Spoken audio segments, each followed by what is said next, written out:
Welcome to Cali's Take. If you haven't already, please like, subscribe, also the notification bell, just so you can get the newest content first. But hey, let's just go ahead and jump right in. First off, I got to say, any Kawhi Leonard fans or, any Clippers fans, Clippers Nation, Clip City, whatever you want to call them, whatever you want to say, however you want to say it, whatever reference, they got to be happy right now by what they saw here lately. Clippers Nation got to be excited, for what they saw, in the game against the Wizards, where the Clippers played the Wizards. And I say that, of course, due to the fact of seeing Kawhi Leonard have his outburst, his best game so far this season. And, him having his best game so far, he had 31 points. He was, he started off a little slow, but then all of a sudden he picked it up. And when he kind of got into the dominant mode of taking over the game, it was pretty much a wrap by then. Shout out to the Wizards. They play hard, they play tough, and they had they had a good little lead for a while. They was up, double digit points, and the Clippers were kind of slipping for a little bit. But when Kawhi goes into that mode of just taking over and being dominant, I swear, I'm not going to swear, but I'll say this: he kind of gives me the mind state of Kobe and Jordan. He really does. You see what I'm saying? Because, and I know people have said that, years ago, but it's like when you watch his games thoroughly, he's so methodical how he does things, but he's so effective and efficient how he does it too, because he might not be having an efficient game on the board or like the score stat sheet or anything like that. But in his mind, efficiency is everything and execution is everything. And when you live by those laws, you're going to find a lot of success.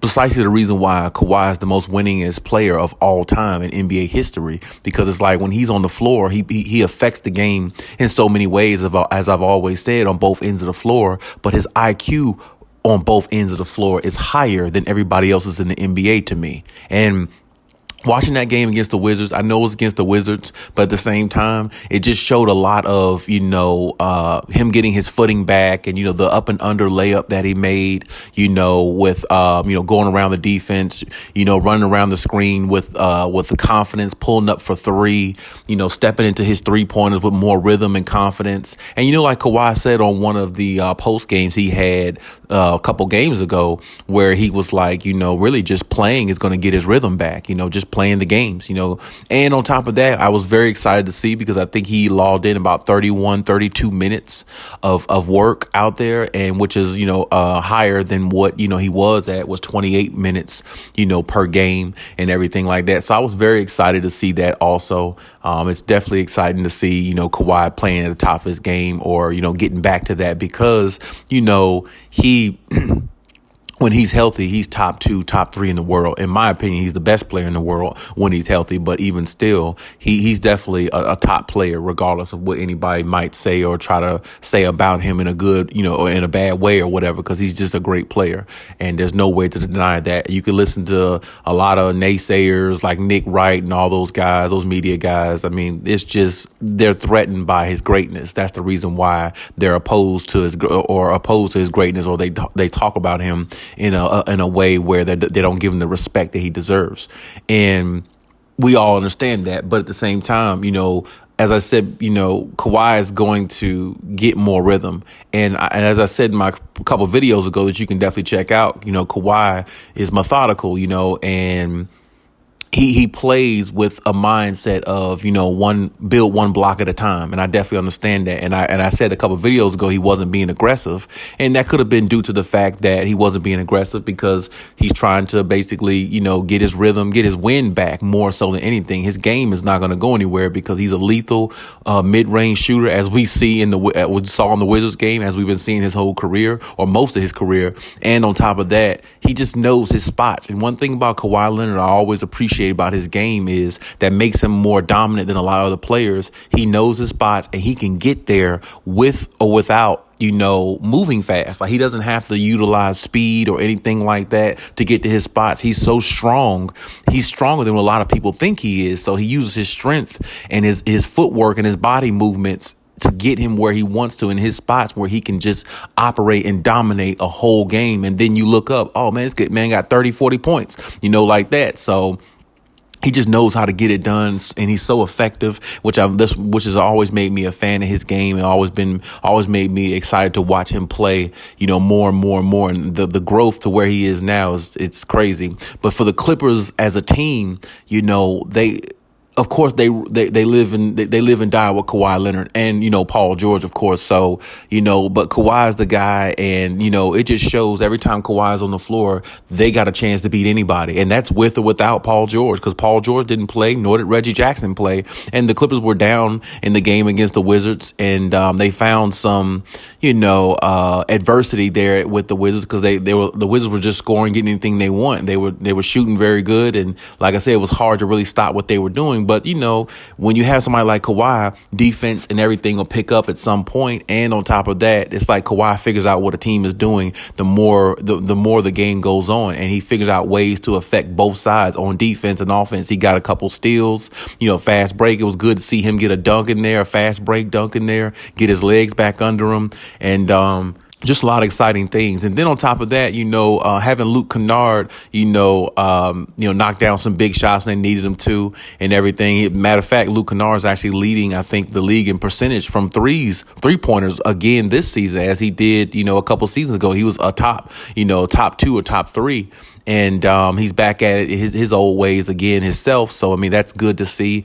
And, it's just sky's the limit with this team. They didn't have Paul. They didn't have Reggie. But it didn't matter. They had Kawhi Leonard. They had the best player on the team. And when you got him out there, you can just put him out there with a bunch of good role players, and he can find a way to make it work if he's healthy. And I think he showed that. And I think he'll continue to show that more and more going in this season. And, as much as nobody talks about the Clippers and they talk about the Lakers and all that the Lakers have, or the potential that they have, and the moral victories that a lot of Stephen A. Smith and all those apologists talk about in regards to the Lakers, the Clippers are moving, fairly decent. They're moving just fine. They're moving in silence. And that's exactly what the Clippers prefer to do. And I don't blame them. I think that's the best way for them to do, move under the radar and keep building and keep getting to where they want to be, because, a lot of people say they don't trust this team because of health. You hear a lot of analysts say they don't trust this team because of their health. But what they really actually mean is they just hope that this team is not healthy enough by the time playoff time comes, because if they are, I don't really think there's nobody that can beat them. Really, if you look at their roster from top to bottom, they got everything you need. Now, I hope that the Clippers don't make no ridiculous trades or anything like that and get rid of some value pieces that, makes their team go just to bring in one guy or something like that who can be a backup to, Zubac or something like that, and get rid of some valuable pieces. I hope that's not the case. If they're going to make a trade, it needs to be for some pieces that they really don't need at this point, or, maybe some pieces that they feel like, that's not working out.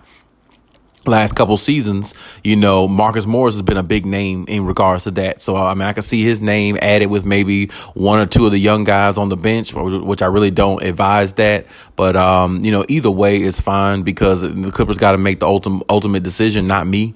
And I definitely understand that. But hopefully the Clippers make the right decision, because, making the right decisions when it comes to trading and all those type things, that can make or break a team's chances of winning a championship, of course. And if that's the case, then the Clippers have been in that situation for years, making bad decisions, not making, good decisions for the organization itself, and, signing and giving out ridiculous contracts where, you could have saved that money and got somebody a little bit better, a little bit more seasoned with basketball IQ that might could have took you further. You know what I'm saying? So the past is the past. Hopefully the Clippers, make better decisions going forward, especially having somebody like Kawhi and PG on there. Hopefully PG comes back pretty soon as well. Maybe their next game is Wednesday against the Hornets, so it gives him time to rest and everything. Gives Kawhi a little time to rest too. So, hopefully everything, pans out for this team, because I really want to see this team take it as far as they can. And with Kawhi playing like this, if he can continue and Paul George can come back and give you what he can give you,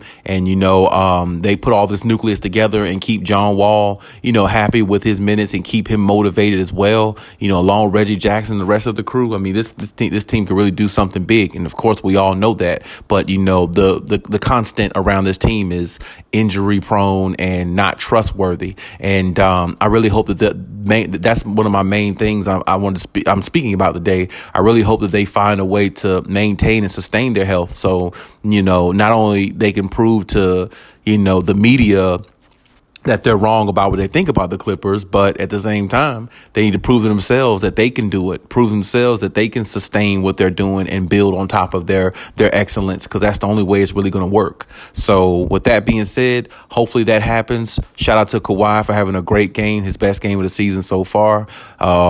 Definitely, I believe many more to come. And, we'll see what the Clippers do and how they elevate as a team going forward. But hey, that's my take on everything. Leave any comments in the comment section. Check out my other videos if you haven't. And hey, till next time.